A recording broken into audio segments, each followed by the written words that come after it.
ব্যবসা বাণিজ্যের বিশ্লেষণ নিয়ে ডিবিসি নিউজের নিয়মিত আয়োজন ইসলামী ব্যাংক টালি খাতায় স্বাগত জানাচ্ছে আমি হিমাদ্রি রাহা। ব্যাংক খাতে সংস্কারের নানা উদ্যোগ নেওয়া হলো, সেসব কতটা কাজে আসছে? নজিরবিহীন লুটপাট হওয়া ব্যাংকগুলোতে আদৌ কি থামছে নৈরাজ্য? সাম্প্রতিক দেখা যাচ্ছে ডুবতে বসা ব্যাংক পুনরুদ্ধারের দায়িত্ব দেওয়া হচ্ছে লুটের সহযোগী ব্যাংকারদেরই। এজন্য আইনের ব্যত্যয় ঘটিয়ে নিয়োগ দেওয়া হচ্ছে শীর্ষ পদে। নিয়োগ পাওয়া ব্যক্তিদের বিরুদ্ধে ঋণ জালিয়াতির গুরুতর অভিযোগ থাকলেও তারা পেয়েছেন শীর্ষ পদ। এইসব নিয়েই আমাদের আজকের আলোচনার বিষয়, ব্যাংক খাতের সংস্কার কোন পথে। আলোচনা করতে আমাদের সাথে যুক্ত আছেন কোম্পানি আইন ও অর্থনীতি বিশ্লেষক ব্যারিস্টার এ.এম. মাসুম এবং ঢাকা বিশ্ববিদ্যালয়ের অর্থনীতি বিভাগের অধ্যাপক ডক্টর শাহাদাত হোসেন সিদ্দিকী। আপনাদের দুজনকে স্বাগত আজকে আমাদের ইসলামী ব্যাংক টালি খাতায়। ডক্টর শাহাদাত হোসেন সিদ্দিকী, আপনাকে দিয়ে আমরা শুরু করতে চাই। প্রতিবেদনে যেমন দেখলাম, আসলে এই সময়ে এসেও কিন্তু ব্যাংকের এমডি নিয়োগে যে খোদ কেন্দ্রীয় ব্যাংকই তাদের নিয়মের ব্যত্যয় ঘটিয়েছে। তাহলে আসলে আমরা যে সংস্কারের কথা বলছি, আসলে তা কতটুকু প্রতিফলিত হচ্ছে?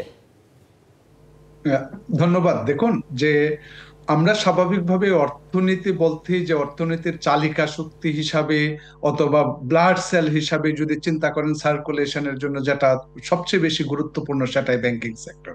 আসলে একটা দেশকে সামনে নিয়ে যাওয়ার জন্য এর কোনো বিকল্প না। এখন প্রশ্নটা হচ্ছে, যে ব্যাংকিং সেক্টরে এত দুর্নীতি লুটপাটের কথা হচ্ছে, সেই জায়গাটায় যে সংস্কারের কথা ছিল, আমি যদি স্পষ্টভাবে বলতে চাই যে আমরা আশাহত ইন এ সেন্স যে আমরা প্রকৃতপক্ষে এই অন্তর্বর্তী সরকারের কাছে একটা জিনিস শুনতে পাই, যে এত কত তৈরি করেছে যেটা এখন থামছে না এখনো, যে কারণে যে কোনো ধরনের যখনই পরিসংখ্যান আসে বলা হয়, দোষ দেওয়া হয় বিগত সরকারের আমলে। কিন্তু সেটা তো আমি মনে করি বিচক্ষণ ব্যক্তি, জ্ঞানী ব্যক্তিদেরকে দায়িত্ব দেওয়া হয়েছে। অতএব জ্ঞানী ব্যক্তিরা যে সকল পরিসংখ্যান অতীতে জন্ম দিয়েছে, এখন তো তাদেরও স্পষ্ট করা উচিত যে আসলে ক্ষতটা কতটুকু তৈরি হয়েছে এবং কত দিনের মধ্যে এই ক্ষতটাকে আমরা পরিশোধন করতে পারবো এবং ভালো করতে পারবো, ভালোর দিকে যেতে পারবো। ধরেন 1.5 লাখ কোটি টাকার এখন যদি আপনি খেলাপি ঋণের কথা বলেন, দিন দিন বাড়ছে, আকাশ ছুটছে এবং বিগত সরকারকেই বলা হচ্ছে। কিন্তু বর্তমানে এই 7 মাসে 8 মাসে উল্লেখযোগ্য আদায় কোনোটা জায়গায় কি উল্লেখযোগ্য পরিমাণ হচ্ছে না, হয়ে বরং 3,45,000 কোটি টাকা খেলাপি ঋণে, এবং কততে পৌঁছবে সেটা বলা হচ্ছে না। এটা স্পষ্ট না করা মানে হচ্ছে আসলে একইভাবে যাদেরকে সুযোগ দেওয়া দরকার বিগত সরকার যেভাবে দিয়েছে সেইভাবে। যেমন একটা স্পষ্ট করে বলি যে ঋণ স্থিতির উপর 5% বিগত সরকার খেলাপিদেরকে সুবিধা দিত 10%, কিন্তু সেটাকে কিন্তু আরো কমিয়ে 5% করে এখন কিন্তু সেই সুবিধা দেওয়া হচ্ছে। অতএব সেই দোষ যদি বিগত সরকারের থাকে তাহলে কেন দেওয়া হবে না? বিগত সরকারের আরেকটা দোষ স্পষ্ট করে বলা হচ্ছে যে অনেক ব্যাংকে টাকা ছাপিয়ে দেওয়া হচ্ছে, পরবর্তীতে ঋণের নামে সেটা লুটপাট করা হচ্ছে। এখনো কিন্তু ব্যাংক বাঁচানোর জন্য রাষ্ট্রের দায়িত্বে, প্রতিষ্ঠান বাঁচানো ঠিক আছে, কিন্তু সেটার অবস্থা কি হবে, ফেরত কিভাবে আসবে? অতএব তারা তাদের লাভজনক এই 22,500 কোটি টাকা দিয়ে 7টি ব্যাংক যেতে পারবে কিনা, সেই জায়গাগুলা কিন্তু এখন দেখার বিষয়। আরেকটা জায়গা স্পষ্ট করা উচিত, সেটা হচ্ছে যে ধরেন আমরা এমডিদের দোষ দিয়ে থাকি, পরিচালনা পর্ষদদেরকে দোষ দিয়ে থাকি। বিষয়টা হচ্ছে সেন্ট্রাল ব্যাংকেও কিন্তু এখন একটা কমিটিকে দায়িত্ব দেওয়া হয়েছে খেলাপি ঋণের ব্যাপারে, অথবা কাদেরকে রিশিডিউলিং করা হবে কি হবে না। বিষয়টা হচ্ছে আপনি তাদের কার্যক্রমগুলা চিন্তা করেন, তারা কোনো কিছু জানে না, তারা একটা জায়গায় মিটিং এ বসে সেই সিদ্ধান্তগুলো কতটুকু যৌক্তিকভাবে প্রতি মাসে বসে দিতে পারবে। আর যদি দিতে হয়, আমি বলবো এখন যেটা হচ্ছে সেন্ট্রাল ব্যাংক থেকে তাদেরকে কিন্তু সেই জায়গাগুলো কাগজপত্র দিচ্ছে, ডিসিশন দিচ্ছে, সেই দায়বদ্ধতাটাও কিন্তু তাদেরকেই নিতে হবে, কারণ এই জায়গাগুলোও কিন্তু স্পষ্ট করা হয় না। পরোক্ষভাবে আসলে আমাদের যে চলমান প্রক্রিয়া ছিল সেই জায়গা থেকে বের হওয়ার মতো এখন পর্যন্ত, যেমন এমডি আমি প্রতিবেদনে যেটা দেখলাম সেখানে যদি স্পষ্ট করে বলা থাকে যে ইসলামী ব্যাংকের 3 বছর এক্সপিরিয়েন্স, বিষয়টা হচ্ছে সেখানে কি স্পষ্টভাবে লেখা ছিল একটা ব্যাংক ইসলামী ভার্সাস নন ইসলামী? তার মানে হচ্ছে আমি তো সেই জায়গাতেই চরম বিরোধিতা করি। আপনার ধর্ম কি? বলতে পারেন ধর্ম আছে আইদার হিন্দু অথবা মুসলমান, কিন্তু আপনি যদি বলেন আমি কিছুটা হিন্দু কিছুটা মুসলমান, সেটা কিন্তু যায় না। অতএব যে ব্যাংকটাকে ইসলামী তাকে পূর্ণ মাত্রায় ইসলামিক নিয়ম কানুন মেনে চলতে হয়। কারণ তার সার্বিক হিসাবের মধ্যে যখন ইসলামী নন ইসলামী ব্যাংক, তাহলে সেই স্টেটমেন্টটা যখন আসে তখন কিন্তু অ্যানুয়াল নিশ্চয়ই স্টেটমেন্টটা কিন্তু অত্যন্ত একটা দারুণ ফিগারই পর্যবেক্ষণ দেওয়া আপনি হয়। দিয়েছেন। আসলে দুই জায়গায় মানে সেখানে দ্বিচারিতা রেখে হয়তো সে জায়গাটা খুব একটা স্পষ্ট জায়গায় আসা যায় না। আপনি থাকুন আমাদের সাথে। মাসুম, আপনার কাছে যে বিষয়টি জানতে চাই, সাহাদ হোসেন সিদ্দিকী যেটা বলছিল ৩ বছরের একটি ইসলামী ব্যাংকিং এর অভিজ্ঞতা থাকার একটি বিষয় থাকা বাঞ্ছনীয় ছিল, কিন্তু সেই জায়গায় সেই বিষয়টা না মেনেই কিন্তু অনেকটা তাদের নিজ কর্মস্থলে কিন্তু অনেকে দুর্নীতির অভিযোগ আছে। সেই জায়গায় যে নিয়োগটা দিল, আমরা ব্যাংক খাতে সুশাসনের কথা বলছি, আসলে এভাবে সুশাসন কতটা স্টাবলিশ করা যাবে?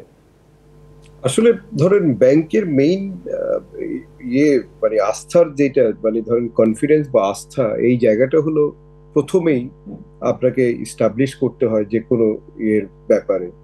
এখন যেটা হচ্ছে, ব্যাংকিং সেক্টরটা আমাদের এমন একটা জায়গায় চলে গিয়েছিল, সেই জায়গা থেকে রিটার্ন আনা, যেমন ধরেন আমরা ইন জেনারেল যদি বলি, ধরেন 17 লাখ ক্রোড় যদি আমার অ্যাডভান্স হয়ে থাকে, তাহলে সেখানে 1/3 কিন্তু বলা হয় যেটা আমাদের নন পারফর্মিং লোন হবে। তো non performing loan, reschedule, restructure, জুডিশিয়ারিতে যে স্টাক আছে, তারপরে আপনার রাইট অফ, এগুলি মিলিয়ে বিশাল একটা অ্যামাউন্ট। তাহলে সেটাও যদি ধরেন 1/3 আমরা ধরি, তার মানে কি হিউজ অ্যামাউন্ট। এখন আপনি এমন একজনকে দিয়েছেন বাংলাদেশ ব্যাংকের গভর্নর, আমরা আমাদের সময়কার আমরা তাকে মনে করি যে ব্রিলিয়ান্ট মাইন্ড, এবং সে যে কাজ যে খারাপ করছে তা বলা যাবে না, সে আপ্রাণ চেষ্টা করছে। এখন আপনার যে ইকোসিস্টেম এতদিন আপনি যেটা ডেভেলপ করেছেন বা যেই স্টেজে, সেটা এত তাড়াতাড়ি বা এত সহজেই কিন্তু আপনি পুরো জিনিসটাকে একেবারে রেকটিফাই করার কোনো জায়গা নেই। বাট আপনাকে যেটা দেখতে হবে যে স্পেসিফিকলি যে কোন জায়গাগুলিতে মেজর যেখানে হাত দিতে হবে, এবং যেইটা আপনাকে স্পেসিফিক ইমিডিয়েটলি রিফর্মের জায়গায় আসতে হবে। এখন একজন এমডি যখন যখন বোর্ড একজন এমডি কে অ্যাপয়েন্টমেন্টের ব্যাপারে সিদ্ধান্ত নেয়, এবং তার সমস্ত জিনিস, সেটা হলো যে তার পার্সোনালিটি, তার মোরালিটি, ওই কোয়ালিফিকেশনের বাহিরেও অনেক জিনিস তাকে তার দেখতে হবে, এবং সেই দেখার পরেই তার অ্যাপয়েন্টমেন্টটা হবে। কারণ তার উপরেই কিন্তু পুরো ব্যাংকটা ডিপেন্ড করে। সে যদি মোরালি ইমোরাল পার্সন হয়, তাহলে কিন্তু যত কোয়ালিফিকেশন বা যত ধরেন আদার ভ্যালুস যদি তার সাথে কানেক্টেড থাকে, সেটা কিন্তু কোনো ভ্যালু অ্যাড করবে না। তাহলে আপনাকে যেটা সবচেয়ে প্রথম যে বিশ্বাস বা আস্থা বা কনফিডেন্স ব্যাংকটার উপরে আসবে, কিন্তু প্রথম আপনার ওই বোর্ড অ্যান্ড এই ম্যানেজিং ডাইরেক্টর, যারা আপনি বলবেন যে এক্সিকিউটিভ যারা আছে, তাহলে এই board and management, this are very important. যে কোনো সাধারণ ব্যক্তির কাছে যে মেসেজ যাওয়া, এই ব্যাংকে আমি টাকা রাখবো কি রাখবো না, বা এই ব্যাংক থেকে আমি টাকা উঠাবো কি উঠাবো না, তাহলে এই বোর্ডে যারা থাকবে তারা very important. At the same time যিনি ম্যানেজিং ডাইরেক্টর, তাকে অবশ্যই একেবারে ক্লিন ইমেজের একজন পার্সন হতে হবে, উইথ যেমনটা ইন্টেগ্রিটি, তার কম্পিটেন্সি নিয়েও কোনো কোয়েশ্চেন থাকতে পারবে না। কিন্তু এটা তো আপনি ধরলেন আপনার এক্সিকিউটিভ বা ম্যানেজমেন্টের কথা, কিন্তু বোর্ডের যে কথা, আমাদের যে 2023 যে অ্যামেন্ডমেন্ট হয়েছে, সেখানেও তো বোর্ডে এক ফ্যামিলি থেকে 3 জন আছে, এবং সেখানেও তো আপনার যদি ধরেন যে 12 ইয়ার্স পর্যন্ত একজন ডাইরেক্টর থাকতে পারবে। তাহলে সেই ব্যাংক কোম্পানিজ অ্যাক্ট 1991 2023 তে আপনি অ্যামেন্ডমেন্ট করলেন, সেই অ্যামেন্ডমেন্টও তো এখন আমাকে যেটা মনে হচ্ছে যে বাংলাদেশ ব্যাংকের গভর্নর যিনি বলছিলেন যে ইমিডিয়েটলি নিউ একটা ইনেক্টমেন্ট আনতে হবে, এবং সেই ইনেক্টমেন্ট এমন হতে হবে যে এক ফ্যামিলি থেকে কোনোভাবেই একজনের বেশি যেন না হয়। আরেকটা জিনিস হলো নিশ্চয়ই, অর্থাৎ এই পরিবারতন্ত্রের বিষয়টা স্বতন্ত্র দিকে আগানো, আর এটা বাঞ্ছনীয়। আমরা এই বিরতি পরে এটা নিয়ে আমরা আরো বিস্তারিত আলোচনা করব। আমরা একটা ছোট্ট বিরতিতে যেতে চাই, আপনারা থাকুন আমাদের সাথে। দর্শক, বিরতি নিচ্ছি। ব্যবসা বাণিজ্যের বিশ্লেষণে ডিবিসি নিউজের নিয়মিত আয়োজন ইসলামী ব্যাংক টালি খাতায়, সঙ্গে থাকুন।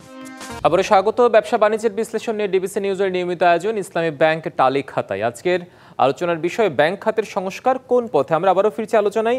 ডক্টর সাহাদ হোসেন সিদ্দিকী, আপনাকে দিয়ে বিরতি পর শুরু করতে চাই। আমরা অর্থনীতির উল্টো স্রোতে বলা যায় যে দাঁড়িয়ে ব্যাংক খাতে আস্থা ফেরানোর চেষ্টা চলছে, নানান সংস্কার কার্যক্রম হাতে নেওয়া হয়েছে, ব্যাংক আমানতের সুদ হারও বেড়েছে। আসলে দীর্ঘমেয়াদে কতটা সুফল মিলতে পারে বলে মনে করছেন? দেখুন, আমরা যদি মূল্যায়ন করি সেটা হচ্ছে যে আসলেই ভঙ্গুর অবস্থা থেকে এটাকে ভালোর দিকে নেওয়ার জন্য চেষ্টা চলছে, এবং সেই কারণেই কিন্তু রিফর্মস কমিটিগুলো সেগুলা সার্বিক ব্যাংক অবস্থা ঠিক করার জন্য, প্লাস হচ্ছে এবং সেন্ট্রাল ব্যাংকেও কিন্তু বিভিন্ন ধরনের কমিটি, বিভিন্ন ধরনের ফরমেশন করা হচ্ছে যেগুলো আসলে ভালোর অবস্থা ফিরিয়ে আনার জন্য। এখন প্রশ্ন হচ্ছে যে আসলে আসবে কি আসবে না, সেটা নির্ভর করছে হচ্ছে যে আমরা শুধু রিফর্মস এর জন্য শুধু নীতিমালা এবং কার্যক্রমের গতি দেখানো, আরেকটা হচ্ছে যে ইমপ্লিমেন্টেশন করা। এখন ইমপ্লিমেন্টেশনটা ইন এ সেন্স যে প্রকৃতপক্ষে আমরা বলি কি যে পাপ করেছে তার পাপের জন্য কিন্তু তার শাস্তি দরকার। বিষয়টা হচ্ছে বাংলাদেশে এক্সাম্পলারি কোনো পানিশমেন্ট হয় না, কারণ যাদের কাছে অর্থ আছে তারা কিন্তু যে দলেরই হোক না কেন সেই অর্থ দিয়ে অনেক কিছুই তাদের দিকে নিয়ে যেতে পারে। সেই অবস্থাটা আমরা তখনই বলবো কাজ করে না যখন দেখবো যে সত্যিকার অর্থেই যে সমস্ত ব্যক্তিরা রাষ্ট্রের সম্পদ লুণ্ঠন করে এবং রাষ্ট্র কর্তৃক পানিশমেন্ট পায়, কিন্তু সেটা যখন হয় না তখন কিন্তু অন্যরা সেই সুযোগটা নিবেই। বিষয়টা হচ্ছে আমরা এখন জনগণের যে প্রত্যাশা ছিল আন্দোলন 24-এর আন্দোলনের কথা, সেই ক্ষেত্রে কিন্তু আমরা এই ধরনের একটা যে গভর্নেন্স, আমরা ইনস্টিটিউশনাল গভর্নেন্স যদি বলেন সেটা বাংলাদেশের শুধু যে আর্থিক খাতের প্রতিষ্ঠান, আসলে প্রকৃতপক্ষে কোনো খাতেই বিরাজ করে না। সেটা গ্লোবাল ইন্ডেক্স গুলা, গভর্নেন্স ইন্ডেক্স গুলাতে কিন্তু ক্লিয়ারলি প্রতীয়মান। সেটা আমার শিক্ষা প্রতিষ্ঠান বলেন, আর্থিক প্রতিষ্ঠান বলেন, আর বাণিজ্যিক প্রতিষ্ঠান বলেন, সমস্ত প্রতিষ্ঠানে। অতএব সেই জায়গাটা ফেরানোর জন্য সরকার যে শুধু কাজ করবে তা না, এই স্পিরিটটা সকল প্রতিষ্ঠানের সবাইকেই করতে হবে একই সাথে।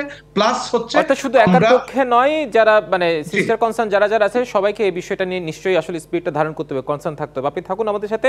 মাসুন, আপনি পরিবারতন্ত্রের কথা বলছিলেন। আসলে আমরা যে রাজনৈতিক সংস্কৃতিতে বিশ্বাসী বা আমাদের দেশে যে রাজনৈতিক সংস্কৃতি চলমান আছে সেই জায়গায় আসলে এই জায়গা থেকে বের, মানে আপনি যে পরিবারতন্ত্রের কথা বলছিলেন, আসলে আমরা কতটুকু মানে পারবো বলে মনে হচ্ছে আপনার? আসলে এখন যে স্টেজে আমরা চলে আসছি, এখন আমাদের কোনো অপশন নেই, একটা ইকোসিস্টেম ডেভেলপ করতে হবে, এটা সবাই এগ্রি করি। এবং ব্যাংকিং ইন্ডাস্ট্রি স্পেশালি যেগুলি ধরেন যদি একটু ডেভেলপড কান্ট্রির দিকে দেখি আমরা, ইভেন ইন্ডিয়াতেও আপনি যদি দেখেন, আপনি দেখেন ব্যাংকিং, স্পেশালি ব্যাংকিং ইন্ডাস্ট্রিতে এই বোর্ডটা গভর্ন হয় মোস্টলি ইন্ডিপেন্ডেন্ট ডাইরেক্টরস। এবং ইন্ডিপেন্ডেন্ট ডাইরেক্টরস কারা? যারা কম্পিটেন্ট এবং যাদের রিকোয়ার্ড কোয়ালিফিকেশন আছে, এবং ওদের প্রত্যেকটা জায়গায় আপনি দেখবেন যে ওই ডাইরেক্টরস ইন্ডেক্স থাকে, এবং সেখান থেকে আপনি ইন্ডিপেন্ডেন্ট ডাইরেক্টরসদেরকে অ্যাপয়েন্টমেন্ট দেন। তাহলে সেই মোস্টলি দেখা যায় 50-70% থাকে হলো ইন্ডিপেন্ডেন্ট ডাইরেক্টরস, আর স্পন্সর ডাইরেক্টরস থাকে 30-40% অন অ্যান অ্যাভারেজ আপনি দেখবেন। তাহলে এক ফ্যামিলি থেকে যদি একজন হয়, তাহলে সেখানে কিন্তু আপনি দেখবেন যে পরিবার তন্ত্র যেটা চলছে, বা ওই যেভাবে আমরা দেখেছি যে ব্যাংকিং ইন্ডাস্ট্রিটাকে যেই ড্রেল সিচুয়েশনে ফেলে দেওয়া হয়েছিল, সেই সিচুয়েশনে আর আমার মনে হয় না পড়বে।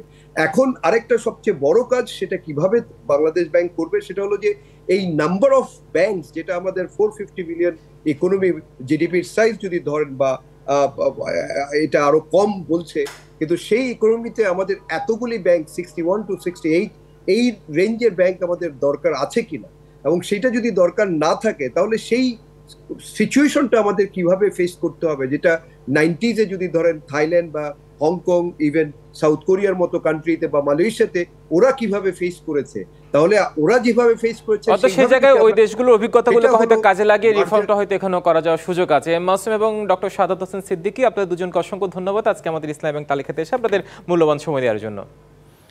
দর্শক, ব্যবসা বাণিজ্যের বিশ্লেষণে ডিবিসি নিউজের নিয়মিত আয়োজন ইসলামী ব্যাংক তালিকাতা এ পর্যন্তই। সঙ্গে থাকুন।